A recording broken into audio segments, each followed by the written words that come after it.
We begin the video with a description of a problem. A problem everyone knows exists, everyone knows is real, everyone knows is pressing, but nobody knows quite what to do about it. That's a political problem. The university is bad. You live in a particular town, whether you think of this as a wealthy first world country or a poverty-stricken third world country, where everyone knows the university is bad. People who are wealthy enough send their children to study elsewhere. Those who cannot afford a better alternative complain about corruption, incompetence, that they are being ripped off, that the students are not learning anything, etc., etc. And it is acknowledged that this is part of an overall pattern of the inadequacy of educational institutions in that city, in that region. I'm not here to tell you that philosophy is a problem-solving method. I'm not here to tell you that the study of the history of philosophy is the study of accumulated problem-solving methods over many centuries. I don't believe that to be true. With the passage of time, the problem-solving method itself becomes the problem. This is true of philosophy in general, of political philosophy in particular, and of course, religion. Some people say the problem with the university is the system. This is especially popular in French, a little bit different in English and Spanish, to blame the system. There's a very strange sort of optimism built into this kind of complaint, because if we blame the system, we imagine that if only we could change the system, the same people in the same positions of authority could become wonderful educators, wonderful students. The corruption could disappear. What are currently terrible outcomes could be turned into wonderful outcomes because of a change in whatever the system means. And for the most part, what it means is bureaucracy. So if you have a terrible hospital and nobody trusts this hospital and people are afraid to go there, they're afraid that they're going to be ripped off, they're afraid that there's corruption, so they're afraid they'll lose their money, but they are even afraid that they will lose their lives. Isn't it very easy to say, oh, well, the problem is the system, we should reform the system? And again, here's the leitmotif of politics in the 21st century. It's a problem. Everyone acknowledges it's a problem. Everyone feels if there's a pressing need to solve it, nobody knows what to do about it. So now we're talking about politics. What is to be done about this bad hospital, about this bad university? Is it really conceivable that there is any change you could make in the system, in bureaucratic procedures, that would make you feel safe going to this hospital? If the answer is no, why? Second category. What if, instead of blaming the system, people want to blame philosophy, theory? Spain made a transition from being a fascist country, an openly fascist country, overtly fascist country, to being a democracy. Dozens of countries around the world made a transition from being communist countries to being more or less capitalist and more or less democratic countries. And significantly, institutions like universities tended to lag behind in this transition, right? So the country as a whole declares that fascism is at an end, but the university professors are still fascist. Or in a communist country, the university professors are still communists. The way the university is organized and run is still communist. of, oh, wouldn't this university be a better place if we could change the philosophy, the theory behind the institution. Okay. Now, again, whether we are visualizing a university or a hospital or a city government, a mayor, and all the branches, or we're talking about a radical, dissident, revolutionary political movement. We're talking about a bunch of crazy vegan activists. We're talking about rebels of some kind. Whatever the unit of organization is, we're talking about politically. Okay. You know this university. You know what's wrong with it. You know what's wrong and corrupt and bad about the whole education system, whatever the particular case may be that you're imagining. Do you really think there is any philosophy that can be written down on a piece of paper that all the professors can be asked to sign, pledging their agreement to, that can be written down on a chalkboard when the professors are gathered together in a room and recite it aloud? You think there's a philosophy, you think there's a theory that will make you feel confident that if someone graduates from this university, for example, in the medical sciences, you know they didn't pay a bribe. You're certain they know their stuff. You're certain they're competent. They've been invigilated. They've been educated. They are prepared, and you're willing to trust them with your life. Oh, before the university was corrupt, before I didn't want to trust it with my own son or my own daughter, I didn't want to send my own son or daughter off to stay there. Whether that's just because you were afraid you'd be ripped off, you'd have to pay a lot of money. You'd be afraid they just wouldn't learn anything. There was no value to the education. Maybe you were afraid that if my son graduates from that university, his credential is going to be perceived as worthless by employers. So you would rather pay more for him to go to a foreign country and study at a better university, and then he can return and get a better job. But this is perceived as worthless. Very common problem around the world.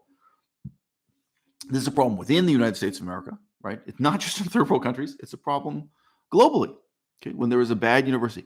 Do you think there is any philosophy, there is any theory that could be implemented from the top down that would actually bring about this change? And again, if not, what are the implications? And now I can repeat this again for a hospital.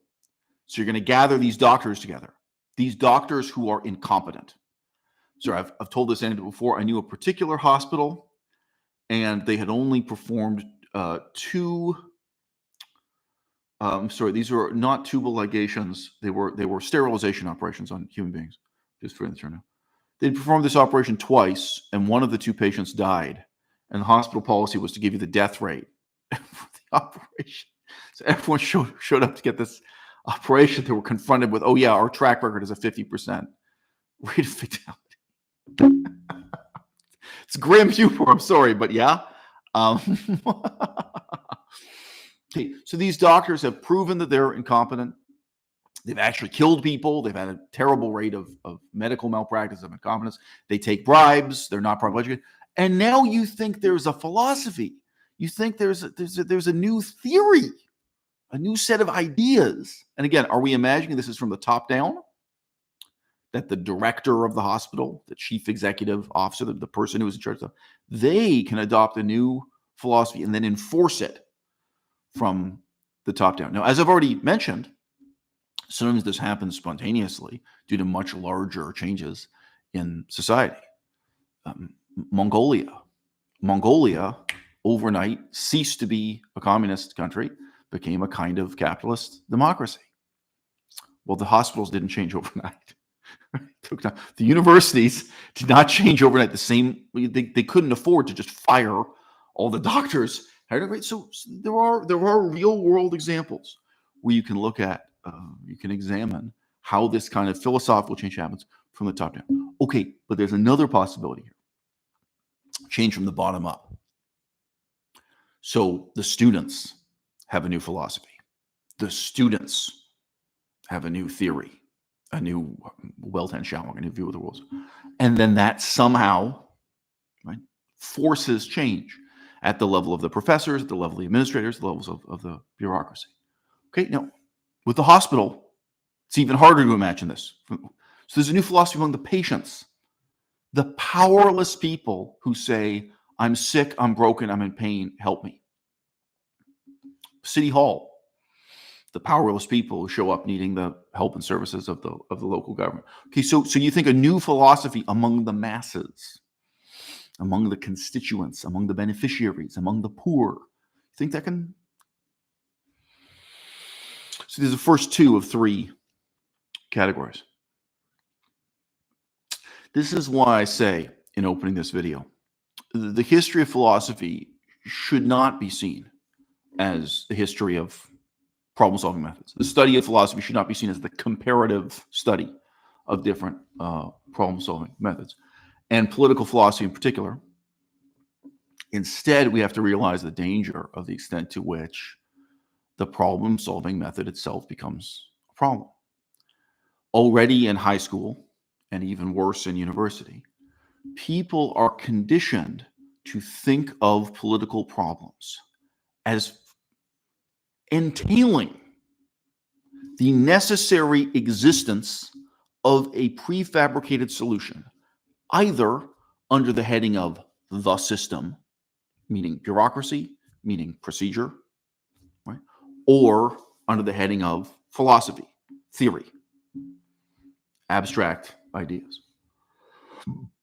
I've already mentioned that the focus on the system entails a certain strange kind of optimism. Is anyone here old enough to remember the year 2020?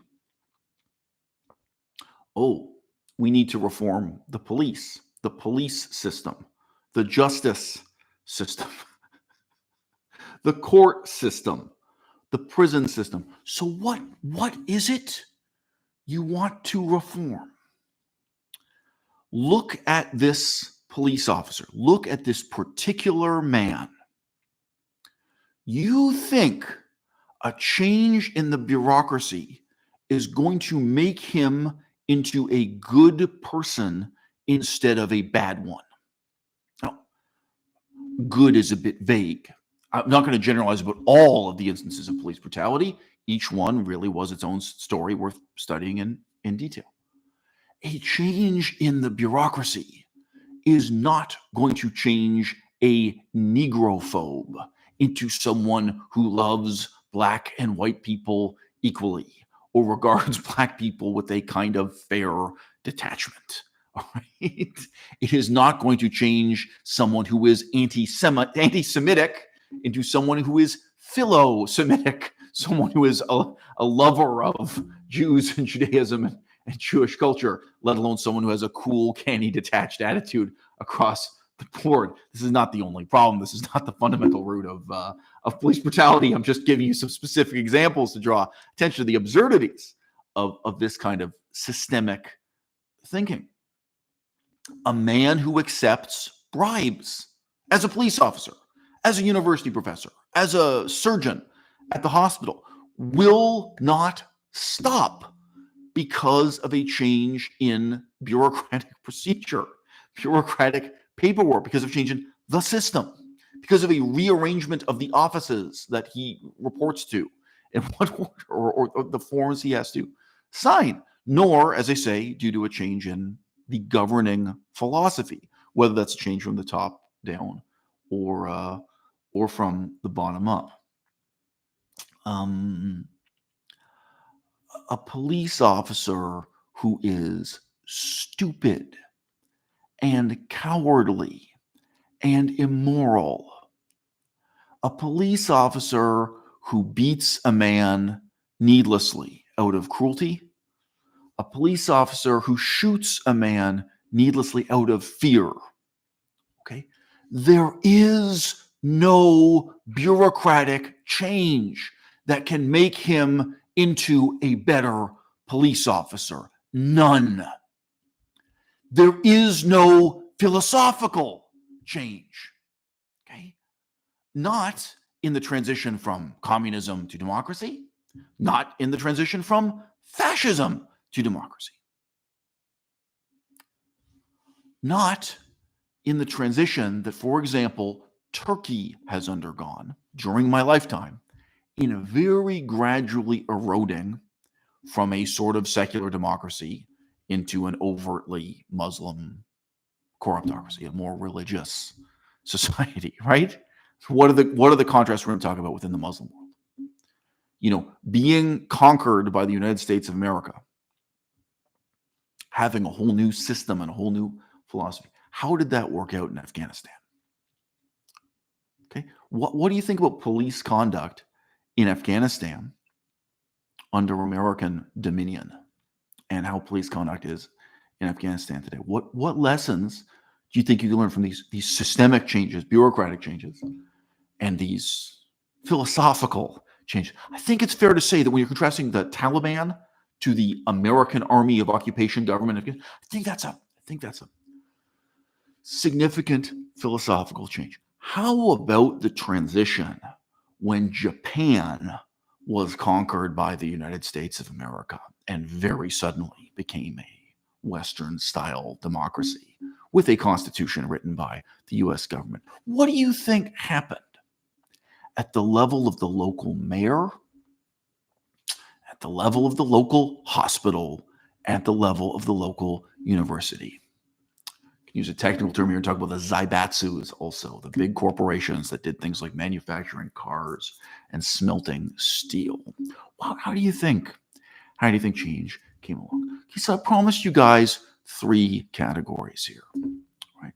We think about politics in terms of the system, right? Which optimistically presumes that there is a solution to the problem we're talking about that is systemic or bureaucratic in nature. Think about political philosophy as such. That the problem is theoretical, the problem is abstract, the problem is ideal, and that can be solved through the promulgation of new ideals, new ideologies. Okay. And these two, both, right? You are conditioned to understand politics in this way, and this way only, at least from high school. Then it becomes even worse in university. But there is a third category, and that is recognizing that the problem is the people themselves. That the problem with this hospital is the particular man who is a surgeon, the particular woman who is a medical doctor, administrator, what have you. That the problem with this university is the particular people, men and women alike, who are university professors, and that nothing is going to change. Nothing is going to improve without changing the people. I don't know anyone who has sincerely studied a deeply corrupt, incompetent, and violent police department, such as I did with my own research project into policing in New Orleans, without coming to the exact same conclusion. Okay? That no, at some point we have to stop kidding ourselves. Say, this is not a systemic problem with a systemic solution. This is not a philosophical problem with a philosophical solution.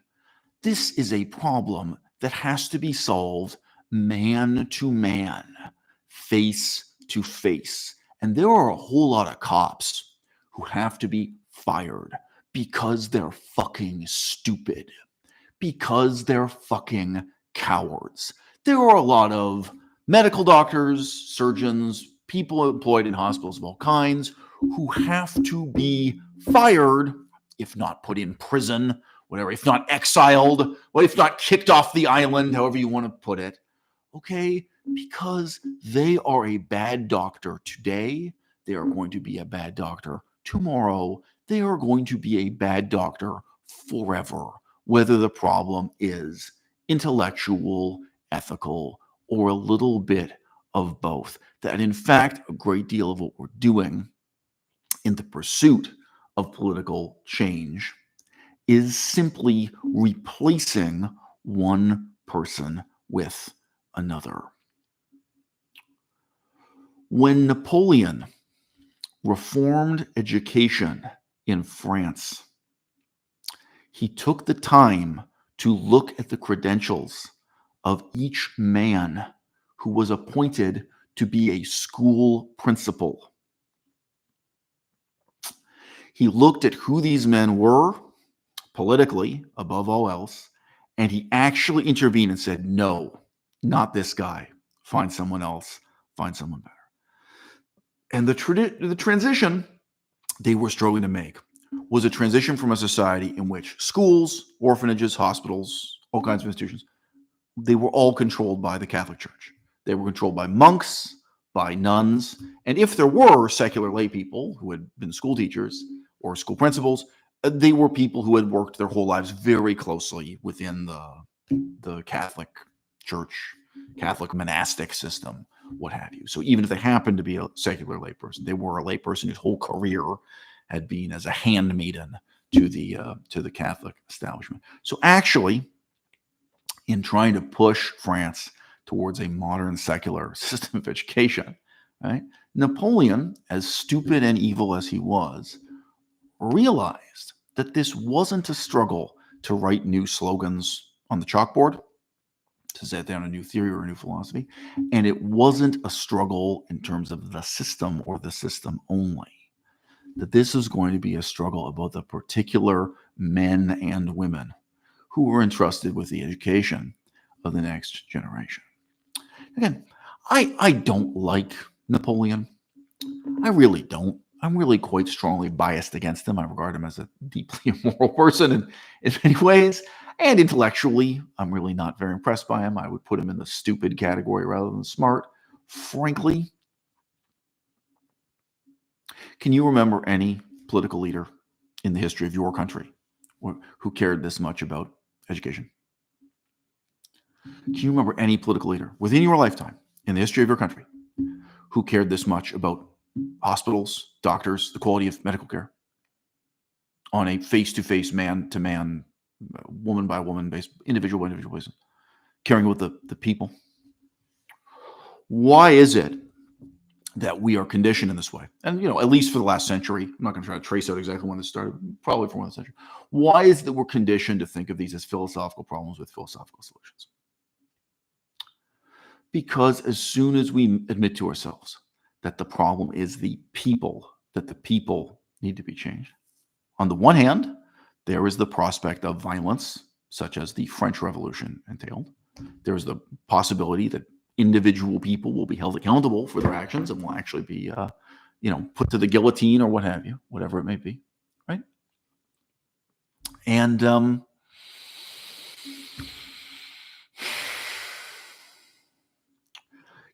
lived through the end of apartheid in South Africa. There's the question of the propaganda within South Africa at that time. And there's the question of the propaganda use that was made of it in presenting the then unfolding history of, so-called peace and reconciliation in South Africa to the rest of the world. Do you think it's possible to make the transition from a white supremacist apartheid regime to an egalitarian black majority democracy without changing the people? Do you think the same cops can continue police? Do you think that can just be a change bureaucratically and systemically? Think it just be changed philosophically, theoretically, in terms of ideology? Do you think the same cops can just be drawn into a boardroom meeting and you can write up on the chalkboard the new philosophy and have them all sign and you can explain what the new police procedures are? And they'll go, oh yeah, okay. These are going to be white cops who spent their whole lives trying to suppress black rebellions against the white establishment, and that they're now going to defend and serve the interests of a black majority democratic government and enforce that law and really do a good job fairly policing. But is that okay? But that's exactly the myth we were all invited to believe. Yeah, it just so happens I'm the right age to have lived through that period. I saw just how absurd the propaganda was. And in miniature, with very few people caring and very few people paying attention. Those absurdities were repeated uh, with what could be called Bill Clinton's war in the former Yugoslavia. I think older people in my audience, when I mention that war, will now kind of hang their heads in shame. They'll realize, oh yeah, I'd always meant to get around to reading more about that. It's hard to prioritize the aftermath of what happened in Yugoslavia, but it's another telling and terrifying example. Okay, so when we admit to ourselves that the problem is the people, not the system, not the theory, not the philosophy, that the solution is not going to change the system, it's not going to be the philosophy, there's the terrifying prospect of violence such as we had in the French Revolution. There's the even broader possibility simply of going after people's money. There are moneyed interests involved here. Doctors are wealthy people. Professors are wealthy people. Property developers who are at City Hall are wealthy people. People involved in real estate. The mayor is a wealthy person. All of a sudden, you're telling these people, we're going after your bank account, we're going after your job. The money is gone. And it's going to cost you a lot of money. Fire all these bad medical doctors and try to hire new ones. It's going to cost a lot of money. Okay, so for one thing, you already have a very wealthy elite opposing you. If you're trying to do this, whether the government or it's a mob calling for justice or whatever, there is a wealthy, organized elite that's opposing you, whether it's the university, whether it's the hospital, whether it's even the prison system. The wealthy people who own prisons, and there are wealthy people who work in prisons, believe it or not. Okay, so you've got resistance, you've got opposition. But yeah, even if there isn't going to be a body count, there's going to be a very real struggle with a very big price tag. Okay, so when we admit that the problem is the people, now I have a very different set of categories I want to explain to you. Number one, some people you can reason with. Some people will do the right thing just because it is the right thing to do, if you explain to them why they should, why they need you. Some people rationally will not act in their own self-interest. They'll act altruistically in the interests of society as a whole, or just the interests of this hospital as a whole, this university as a whole, this local city as a whole, this prison as a whole, this police department as a whole. They will recognize, look, what's good for me now, short-term self-interest, is not the same as what's good for this department, this hospital, this police station, and then to some extent this community, the people who are connected to the hospital, the police station, the patients, or whatever. That there are some people you can reason with. Do you know who they are? If you have a face-to-face meeting with someone, can you tell just by looking with someone whether they're corrupt or not?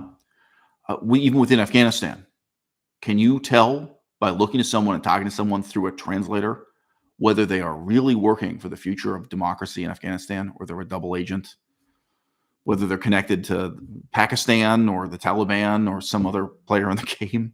Can you tell who those people are? Even in the charity industry, even in the nonprofit industry. On the one hand, there's the problem that these people are rare, people you can reason with. The other problem is you often don't know who they are until it's too late. Now, it's important to value those people. Within a university system, it's incredibly rare to meet a professor who in this sense is rational, who in this sense is altruistic, who is willing to do the right thing because they're the right thing to do. But it's very common to meet people who will misrepresent themselves for the space of an hour-long meeting or whatever it takes. They will probably not openly reveal what their intentions and methods are, for the same reasons that corrupt people don't reveal their corruption. Incompetent people don't reveal their incompetence. Okay? Not even when dead bodies pile up at a hospital due to surgical incompetence. Not even when, for example, you have a university department that's supposedly teaching people how to speak Chinese, and they can't produce a single student who can say a single sentence in Chinese. Not even, we deal with this in military education, police education. We have a police academy producing incompetent police again and again. You have a military academy that's producing people who don't have the skills they need. Again, language is a good example. Translators who can't translate, but sure. Artillery men who can't figure out the angles for an artillery gun, whatever the case may be. Okay. And yeah, by the way, it gets terrifying. Look into nursing colleges producing nurses who are not competent in the crucial things a nurse is supposed to be able to do, and the consequences. Okay. There are some people you can reason with. Politics, philosophy, and religion needs to make a very fundamental shift away from the study of this tiny minority of reasonable people to dealing with the vast majority of people who heretofore have only been addressed by the science of economics, who instead are driven by passions collected together under the heading of self-interest. So I am saying to you, most people, most of the time, are passionate. Even if we sort of include laziness and self-indulgence as kind of passion, rather than being rational or altruistic. How many people would obey the speed limit if there were no punishment for the crime of driving faster than that limit? Okay. So first category is reasoning that only works with reasonable people. The second category is coercion that only works with people who can be coerced. Speed limits are a very positive example of that, right? It's very easy to coerce people into obeying speed limit. If you declare that it's illegal for a parent to smack their child, beat their child, this kind of thing, spank their child, everyone please. Okay. Are you sure they can be coerced? If you say it is illegal to have children going to a school that denies the theory of evolution, a school that does not teach them how to use condoms and how reproduction works, are you sure you can enforce it? Are you sure you can carry out that coercion? Okay, it's very difficult, even in the United States of America. It's difficult even in communist China, believe it or not. They've got madrasas in China too. They have problems with Muslim fundamentalist education. They have problems with crazy Christians. It's hard in Japan. It's really, really crazy schools in Japan. Okay, and you know what? In third world countries, in poverty-stricken countries, okay, there are other reasons why coercion doesn't work. As I say, it only works on people who can be coerced. Okay. A millionaire who owns an airline company, can the government coerce him? These are some of the most important people. Of course, do you have the power? Are you willing to take the risk to coerce the people who are really hard to coerce in any given society? A religious leader in a religious society who can, with the snap of his fingers, summon up a mob of just 5,000 people to burn City Hall down. Can you coerce him? Okay, there are limits to coercion. The third category for changing human behavior that I think gets overlooked, is deception. Okay, so reason, coercion, and then deception. It's fascinating to note that in the ancient history of China, you get very overt statements that the real purpose of religion is a kind of deception for the sake of social engineering. It gets asked in the canons of Mozi, as I recall, well, how are you going to get people to be honest in court, to take a vow that they'll tell the truth, like, to come to court and testify and swear that they'll tell the truth and not lie, if you don't cultivate them in them these suspicious beliefs? And in China at that time, this kind of suspicious atmosphere that surrounded a judicial proceeding, where we had a judge interrogating people and then deciding what was the truth and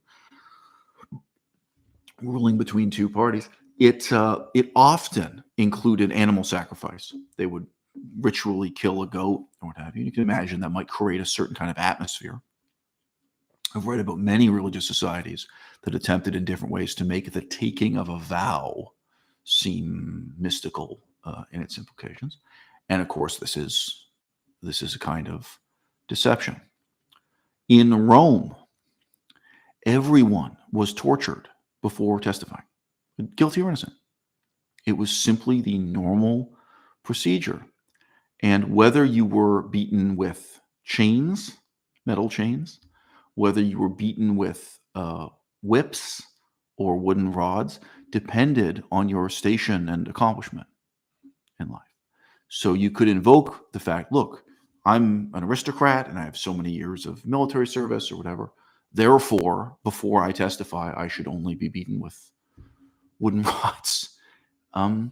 Because the Romans believed that if people were not thrashed, were not physically beaten to the point of having their resistance broken down, that they would not tell the truth in court. Okay. So, reason, deception, coercion. We started with problems that are very easy to visualize. All right. We have a university. The university is bad. We have a hospital. The hospital is bad. We have a police station or a whole police system. And everyone can recognize that it's bad. Everyone knows there's a problem. Nobody knows what the solution is. Decades go by in which people keep saying it's the system. We have to change the system. New system discourse, right? And maybe there are some other people who instead want to philosophize about it. Say, no, what we need is to change the philosophy. Let's teach these police to speak in the language of mental health. Let's teach these police to understand that drug addicts aren't bad people. They're just, they're just struggling with psychological problems. And you've seen a million variations of this, right? Trying to change the philosophy. I've seen very little of that with universities and hospitals in my lifetime. But it could be City Hall. Could be the vegan movement, right? Systemic change, philosophical change. Okay. If we switch to admitting that we have to change the particular people involved, how are we going to change them? To change them as people or to replace one person with another? Okay. Reason only works with reasonable people. And they're a minority. Coercion. Coercion works for the vast majority of people. It works with the people who can be coerced. But it only works with very clear lines of demarcation. A speed limit is something everyone can understand. And it's on film now. We can scan the license plate. We have videotape evidence, and it can be enforced. We've entered a panopticon of highway regulation.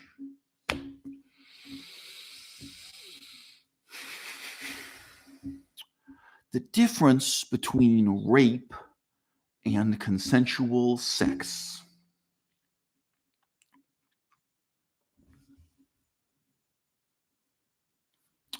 The difference between a legitimate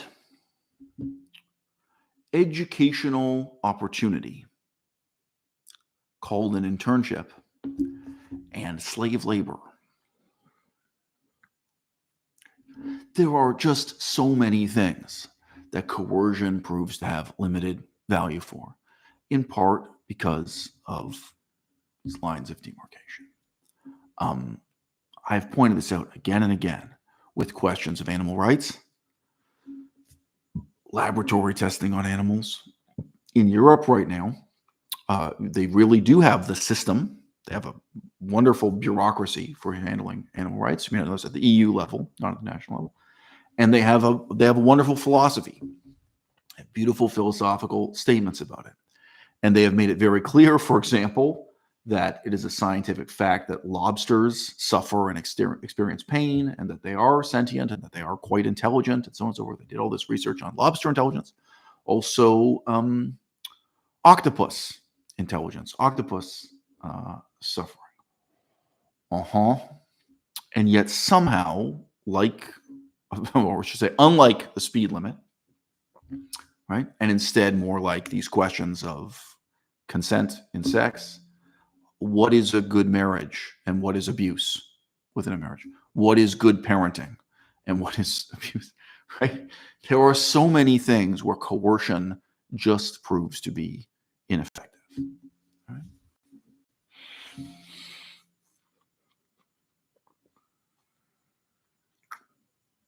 I remember a friend of mine described to me a flood that took place in Germany. I think this was in the Rhineland.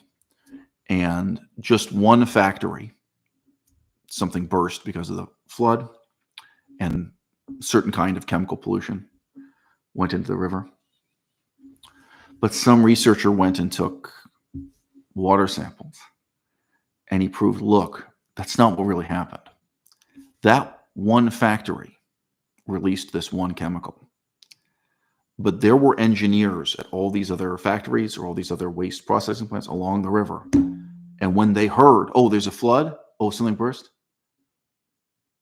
they intentionally turned the taps and they dumped their own pollution into the river. Okay. Do you think it's easy to take samples, gather evidence, and prove for every factory along the river? Right? Is coercion going to work? You're going to put people in jail? And again, coercion only works against people who can be coerced. BMW, Mercedes-Benz, Volkswagen, they are on that river. Whether you are the local city government or you're the federal government of Germany, you want to scare them off? Do you want them to say, fine, we'll move the factory to Mexico? We don't really make any money here. Do you want to play ball? It's possible they can't be coerced. It's possible that they can push back. Okay? So we have reason, we have coercion, and then we have deception. This leaves the final category, which is studied too little by philosophy, by politics per se. It's studied too little in economics. I would say it's studied too little even in religion. And that's the category for cultural change. In the pursuit of cultural change, we are trying to change people's behavior in the realm of unexamined assumptions, of questions that are never consciously asked or answered. What we want is to live in a society in which police really take care of people, in which police are caring rather than punitive and cruel and cowardly and corrupt. How are you going to accomplish that? Is that question even being asked or being answered in the universities? Okay. What we want is an education system, whether or not it's a university system, frankly, but education of some kind in which the conduct of the professor is genuinely motivated by positive outcomes for the students, in which the professor is somehow not just motivated philosophically by wanting to help students, but they are actually rewarded, remunerated, and promoted because they got the educational outcomes that mattered. Because their students actually learned what they were supposed to learn, their students actually got the kind of job or employment they were supposed to get, that there were actually the positive outcomes for the student. Anybody who knows, the university just knows this is not true at all. The basis for promotion, the basis for remuneration has no connection whatsoever to positive outcomes students. But beyond that, again, just talking about the caring Please, you want to have a culture in which university professors really care, as opposed to being punitive, as opposed to, for example, having the attitude, 9 out of 10 of you students in this room are not going to be specialists in this field.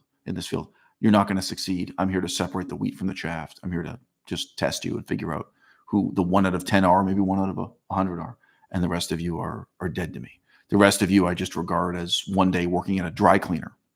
And the fact that you're in my classroom now, studying English literature, studying politics, studying Chinese as a language, you mean nothing. You want to bring about this kind of change. You want to create a hospital system in which outcomes matter, consequences matter, health outcomes for individual society. You want to create a city hall that's truly democratic, whatever this may be. Okay.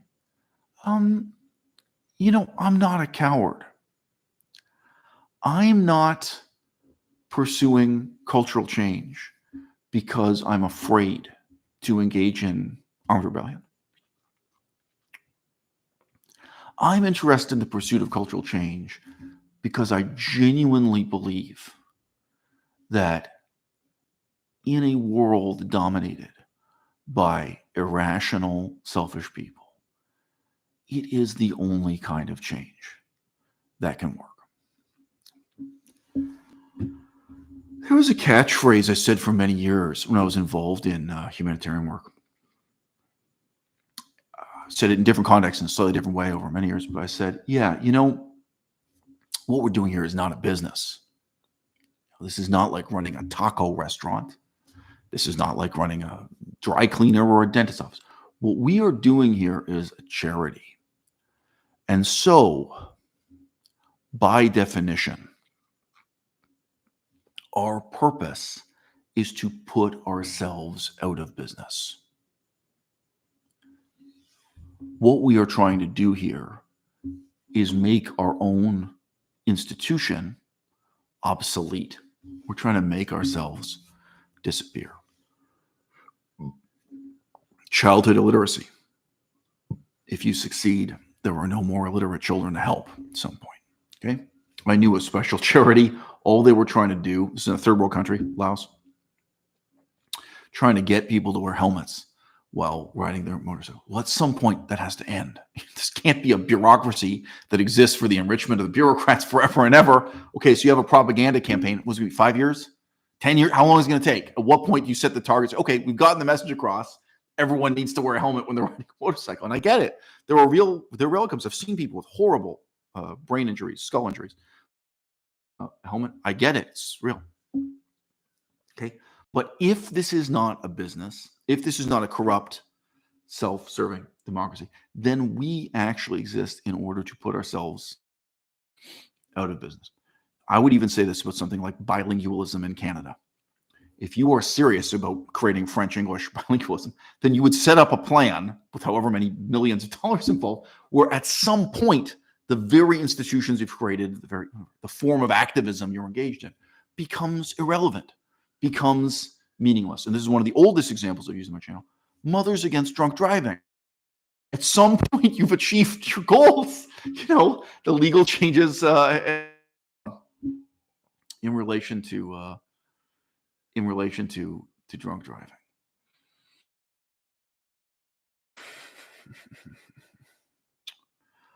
I think that political philosophy, in the same way, properly understood, leads to a kind of eclipse of political philosophy. Once you have mastered political philosophy, the point no longer is to philosophize, but to live. There's a sense in which political philosophy is the most meaningful thing in my life.